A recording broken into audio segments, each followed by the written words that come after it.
और अब वक्त यूके प्राइम का है। डोईवाला में आम आदमी पार्टी के तमाम कार्यकर्ताओं ने राज्य की त्रिवेंद्र सरकार पर डोईवाला की उपेक्षा का आरोप लगाते हुए कहा कि वीवीआईपी विधानसभा होने के दंश झेल रही है ये इलाका, क्योंकि डोईवाला में विधायक वर्तमान सरकार के मुख्यमंत्री भी हैं, लेकिन इसके बाद भी डोईवाला के विकास कार्यों को गति नहीं मिल पा रही है। डोईवाला की स्वास्थ्य सेवाएं पूरी तरह से ध्वस्त हो चुकी हैं।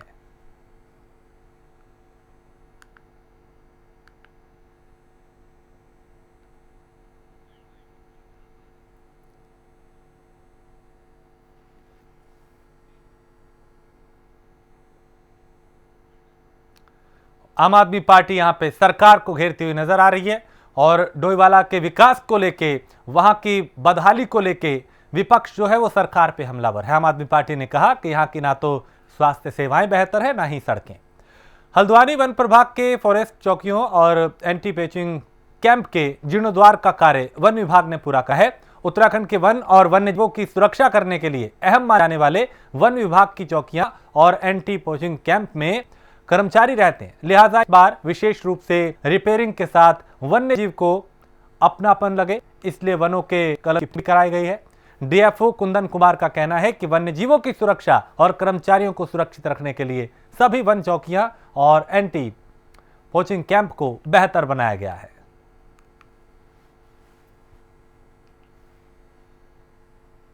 वन क्षेत्र हैं उसमें जो फॉरेस्ट गार्ड चौकी होती है और जो एंटी पोचिंग कैंप्स होते हैं, इनका होता है कि जो हमारे वनों और वन्य जीवों की सुरक्षा के लिए जो वन कर्मी हैं वो यहाँ पे रहते हैं।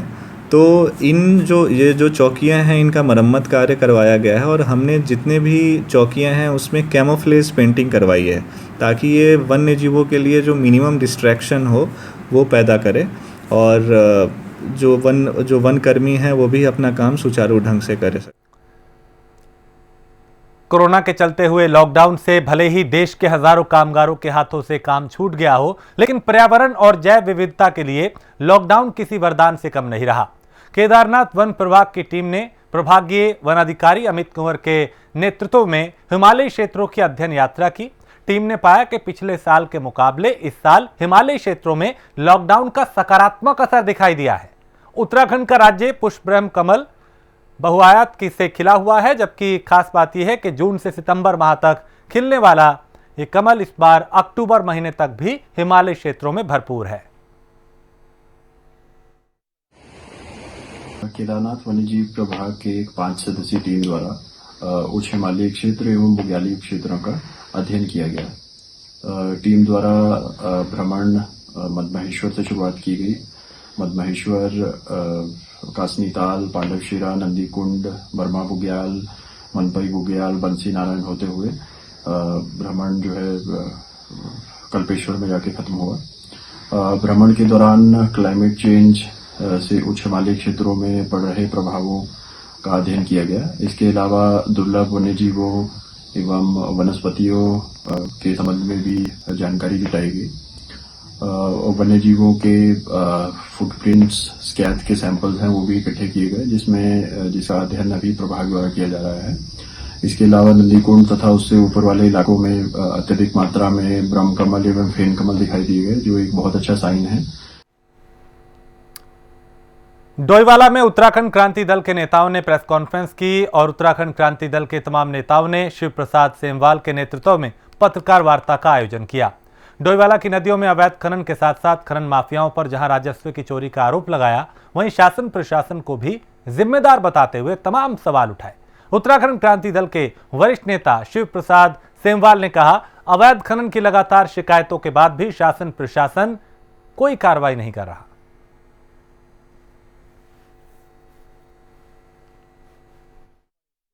उत्तराखंड क्रांति दल काफ़ी लंबे समय से डोईवाला में अवैध खनन के खिलाफ आवाज़ उठाता रहा है, लेकिन मुख्यमंत्री जी की वीवीआईपी विधानसभा में अवैध खनन के चलते लगातार अवैध खनन की ढांगों के नीचे दब करके जो है मजदूरों की मौत हो जा रही है और उनको रातों रात मजदूरों को, उनके परिवारों को जो है रातों रात यहाँ से भगा दिया जाता है। जो मृतक हैं उन्हें कभी कोई मुआवजा नहीं दिया जाता और न उनकी सुरक्षा के लिए कोई कदम उठाए जाते हैं और अवैध खनन पर भी कोई रोक नहीं लगती। आप राज्य के पूरे प्रदेश में सबसे ज़्यादा भंडारण के जो लाइसेंस है वो डोईवाला में दिए गए हैं और जबकि डोईवाला में जो है खनन बंद है। उत्तराखंड क्रांति दल का सवाल है कि भाई आपने जो है अवैध खनन के लिए जो है ये भंडारण के लाइसेंस दे रखे हैं, तो सरकार जो है जितनी जल्दी हो सके इस अवैध खनन पर रोक लगाए। देहरादून में इन दिनों अतिक्रमण हटाओ अभियान जोरों पर है। शहर से लेकर आबादी वाले इलाकों को अतिक्रमण मुक्त कराया जा रहा है। प्रशासन का डंडा चल रहा है, जिससे लोगों में नाराजगी भी देखने को मिल रही है। देहरादून का मशहूर पलटन बाजार हो, चाहे शहर से लगा हुआ दूसरा इलाका, वहां पे भी लोगों में ये नाराजगी देखी जा रही है, क्योंकि प्रशासन अतिक्रमण के खिलाफ कार्रवाई कर रहा है।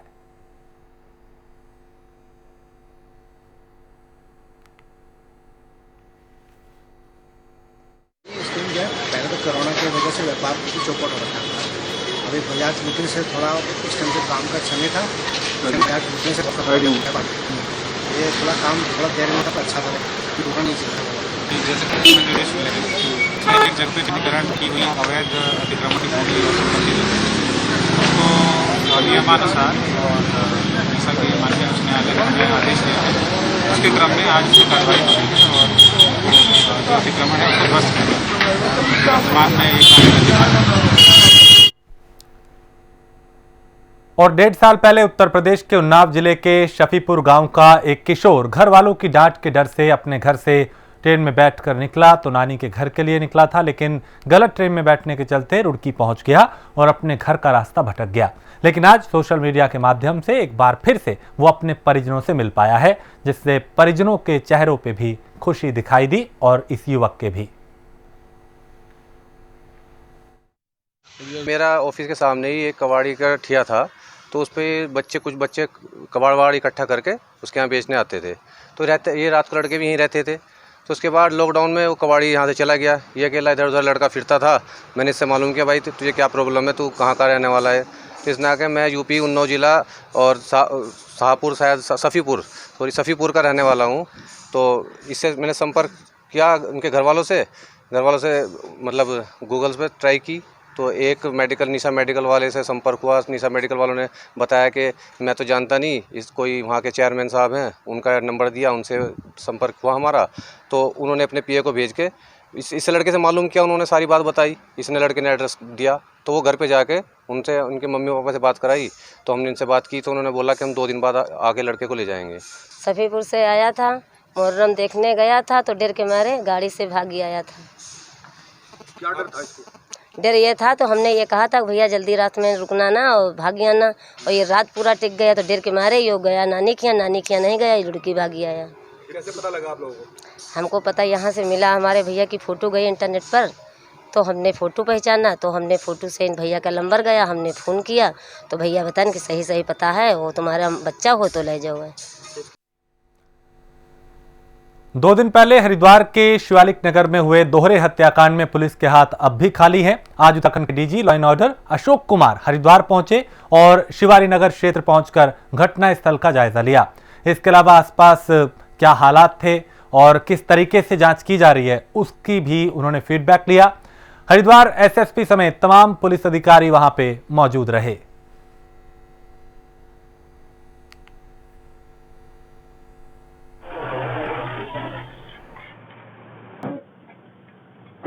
कोई गंभीर घटना हुई है और हमने घटनास्थल का निरीक्षण भी किया है।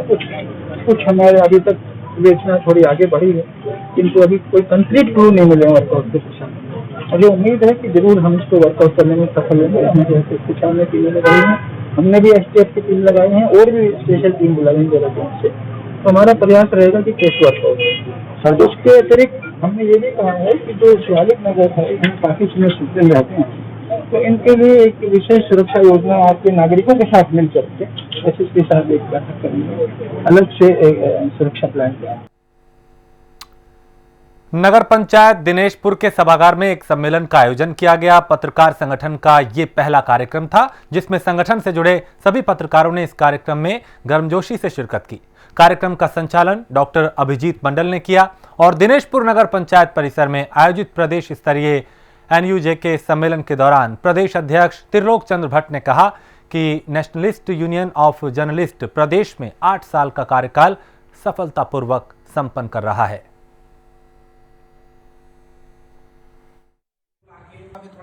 से सरकार बड़े मीडिया घरानों पर या बड़े अखबारों पर विज्ञापन के नाम पर पैसा लुटा रही है, तो उत्तराखंड से प्रकाशित जो छोटे समाचार पत्र हैं उनके अधिकारों पर डाका न डाले और उनके लिए विशेष विज्ञापन पैकेज जारी किया जाए। आज हरिद्वार के पंडित गोविंद वल्लभ पंत पार्क में निजी स्कूल के जरिए फीस वसूली और स्कूल खोले जाने के निर्णय को लेकर धरना दिया गया, जिसमें स्वराज सेवा दल के प्रदेश अध्यक्ष रमेश जोशी ने कहा, कोरोना महामारी लगातार फैलती जा रही है और सरकार इसमें विफल साबित हुई है। स्वास्थ्य विभाग लगातार बच्चों और बुजुर्गों को जहां घर पर रहने की अपील कर रहा है, वहीं सरकार स्कूल खोलने की कायदगी और सेहत के साथ जान के साथ खिलवाड़ है।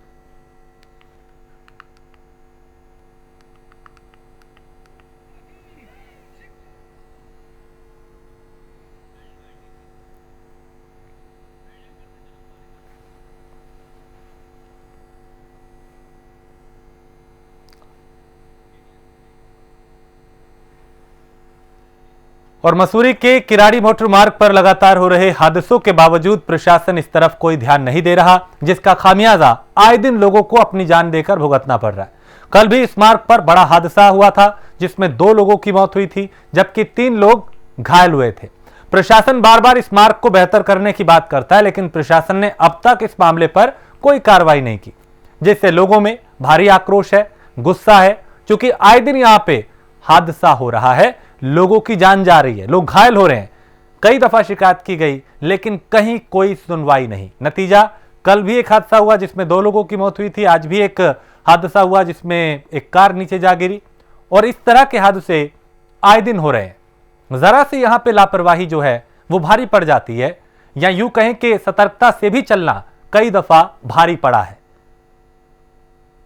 तो ये रास्ता इतना खतरनाक है कि इसे सुधारने के लिए कई बार अपील की गई, गुजारिश की गई, लेकिन कहीं कोई सुनवाई नहीं हो रही। लिहाजा आए दिन इस तरह के हादसे हो रहे हैं, लोगों की जान जा रही है।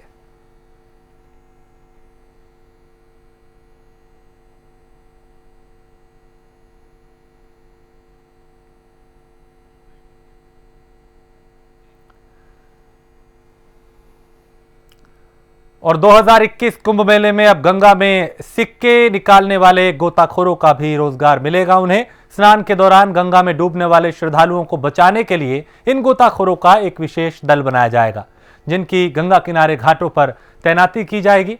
इस काम के लिए इन गोताखोरों को वर्दी के साथ ही मानदेय भी दिया जाएगा, जिसके लिए कुंभ मेला प्रशासन ने योजना तैयार कर लिया है। कुंभ मेला अधिकारी ने इसके लिए 100 से ज्यादा गोताखोरों का चयन कर लिया है, जिन्हें अब विशेष ट्रेनिंग दी जाएगी और उसके बाद उनकी तैनाती की जाएगी।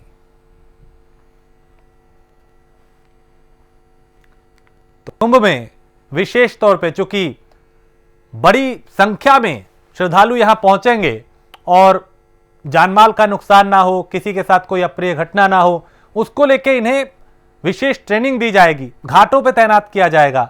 यदि कोई घटना होती है, कोई हादसा होता है, कोई अप्रिय घटना होती है, ताकि तुरंत ये लोग रेस्क्यू कर पाए। ऐसे 100 लोगों की चिन्हित किया गया है, 100 लोगों को जिन्हें अब विशेष ट्रेनिंग दी जाएगी, इन्हें तैयार किया जाएगा गोताखोरों के रूप में।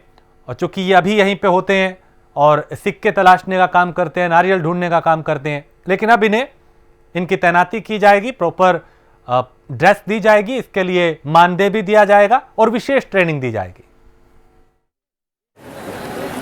इसमें वैसे तो जल पुलिस की जो पोस्टिंग्स हैं वो तो होती ही हैं। इसके अलावा इस बार हम कुछ फ्लोटिंग बैरिकेडिंग, इसके अलावा कुछ फ्लोटिंग जेटीज़ इनको हम प्लेस कर सकें, ताकि लोग डूबने से अगर डूब जाते हैं तो उसको वहाँ पे फंस जाएं या उनको बचा लिया जाए। इसके अलावा एक और प्लान ये भी है कि बहुत से आप देखेंगे गंगा जी में बहुत से लोग आप देखते हैं कि सिक्के जमा करते हैं या कुछ सामान जमा करते हैं, काफ़ी एक्सपर्ट वो लोग स्विमर्स होते हैं। तो इनको भी हम एक तरीके से एक ट्रेनिंग करवा के उनको अच्छी ड्रेस दे के एज ए वॉलंटियर यूज़ करना चाहते हैं। और ये मैं समझता हूँ जो ड्राउनिंग केसेस हैं उसमें बड़े मददगार सिद्ध होंगे। जो मैंने मोटा मोटा सर्वे किया है, मुझे पता चला कि 100 से ऊपर ऐसे लोग हैं जो इस तरह का काम करते हैं। मैं उनसे मिला भी हूँ। तो इसमें अभी हम जो मिला पुलिस है और डिस्ट्रिक्ट पुलिस से एक बैठक करने के बाद इसको तय।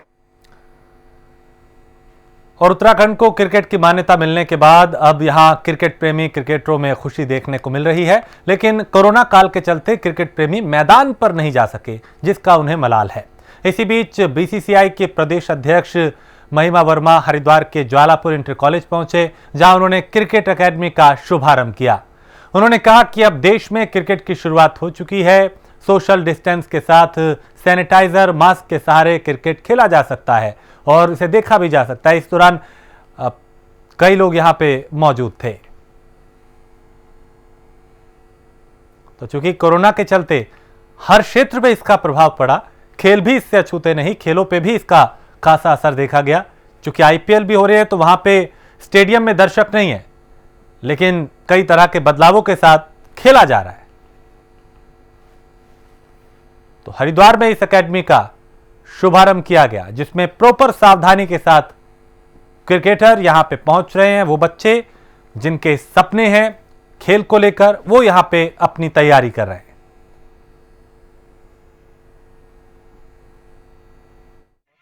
4 महीना हुआ है, लेकिन यहाँ माहिम भाई यंग हैं और अभी वसीम जाफ़र आए हैं, तो हम लोग अपना एक्सपीरियंस देंगे। और लड़के अच्छे हैं यहाँ के, क्योंकि अभी नई जगह है। हर नई जगह पे धीरे धीरे टाइम लगता है, तो कम से कम 1-2 साल में अभी 1-2 लड़के अंडर 19 में भी इंडिया खेले हैं यहाँ के। और रणजी ट्रॉफी में इस साल वसीम आया, वो अपना एक्सपीरियंस देगा, तो अच्छा है। माहिम जी ने वसीम को लाए हैं। हम लोग अपना 20 साल में भी 18-19 साल में भी खेला हूँ, तो कुछ ना कुछ अभी नई टीम है, नई टीम को बनने में 1-2 साल लगते हैं। स्टार्टिंग में आप वो मत करिए, लेकिन लड़के अभी भी अच्छे हैं और 1-2 एक्सपीरियंस लोग आ जाएंगे, प्रोफेशनल लोग आ जाएंगे, वो आके अच्छा टीम करेंगे। तो कोरोना संकट ने अर्थव्यवस्था को पटरी से उतारने के साथ ही निर्माण कार्यों की गति पर भी ब्रेक लगाया है। हरिद्वार में अगले साल होने वाले कुंभ की तैयारियों के मद्देनजर चल रहे निर्माण कार्य भी लॉकडाउन से बुरी तरह प्रभावित हुए हैं। ऐसे में इन्हें गति देना सरकार के सामने बड़ी चुनौती है। संत समाज की चिंता भी बढ़ती जा रही है। कांग्रेस प्रदेश अध्यक्ष प्रीतम सिंह ने इस पर विरोध किया और कोरोना महामारी में अधिकांश श्रमिक वापस जा चुके हैं, इस बात का उन्होंने जिक्र किया। यही नहीं, कुंभ के मद्देनजर सौंदर्यीकरण, अस्थायी कैंपों के लिए भूमि अधिग्रहण और वहां स्थायी निर्माण समेत दूसरे कार्यों के लिए भी मुश्किलें पैदा हो रही हैं। ऐसे में शासन के साथ ही कुंभ मेला प्रशासन की चुनौतियां भी बढ़ गई हैं और शहरी विकास मंत्री मदन कौशिक भी मानते हैं कि वर्तमान में कठिन चुनौतियां हैं, लेकिन इससे पार पाया जाएगा।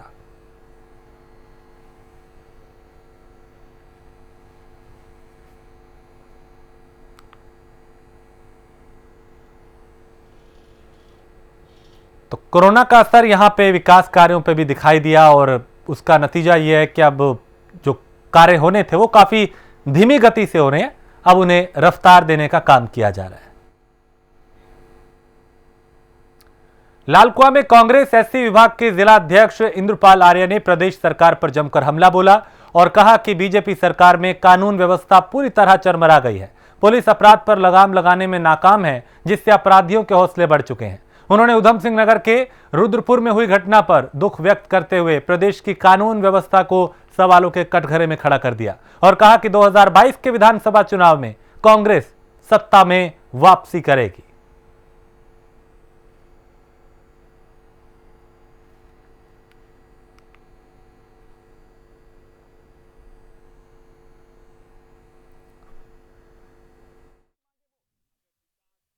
देखिए, ये डबल इंजन की सरकार में और जो आज कानून व्यवस्था बिगड़ चुकी है, ये पूरी सरकार।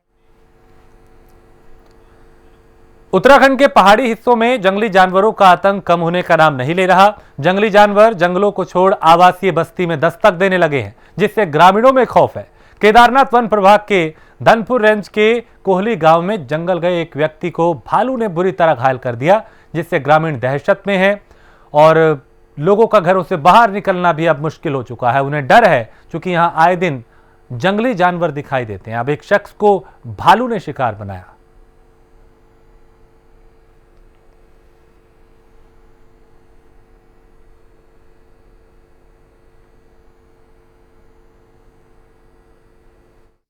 अच्छा, आपसे मेरा ये सवाल है, आज वन विभाग वाले आपके गांव में आए थे, तो उन्होंने आपको क्या भरोसा दिया और आप क्या चाहते हैं उनसे? भाई, वन विभाग वालों ने तो पूरे गांव को काफ़ी आश्वासन दिया, कहा कि हर संभव हम आपके साथ हैं और हम आएंगे और आपके साथ मौके पर जाएंगे। वहाँ से जो है अपने आप मतलब हमने गनगुन और पटाखे लेके आएंगे और हो सकता है कि हम सब मिल करके 1-2 गाँव और हम उसको इस जगह से मतलब दूर पे भगा देंगे। ओके है। अच्छा सर, आपसे मेरा ये सवाल है कि आज आप गांव में आए थे तो आपने गांव वालों की सारी दिक्कतें सुनी है, तो आपने सब सुनकर आपने क्या हल निकाला इसका, कि मतलब आप क्या करेंगे गांव वालों के लिए इसके बाद?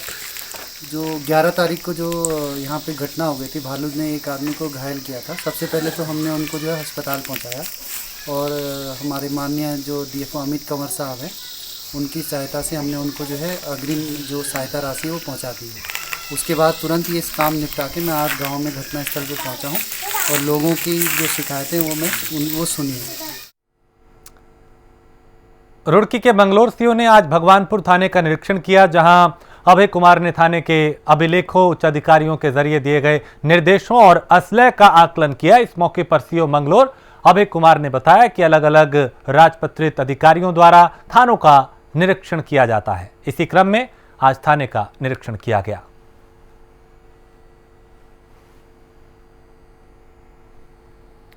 तो अभिलेखों और असलहों का यहां पे आकलन किया गया, उच्च अधिकारियों के निर्देश का जायजा लिया गया।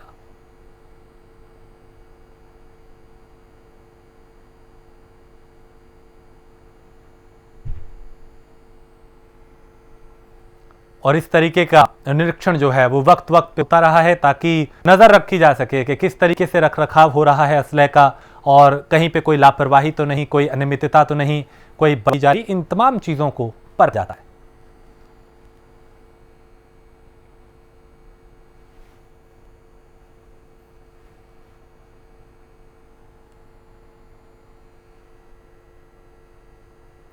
तो उच्च अधिकारियों के निर्देशों का यहां पे जायजा लिया गया, मालखाने को परखा गया, यहां की व्यवस्थाओं को देखा गया, किस तरीके से रखरखाव हो रहा है, किस तरीके से निर्देशों का पालन हो रहा है, कहीं कोई लापरवाही तो नहीं, इन तमाम चीज़ों की बारीकी से परखा गया, इनका जायजा लिया गया।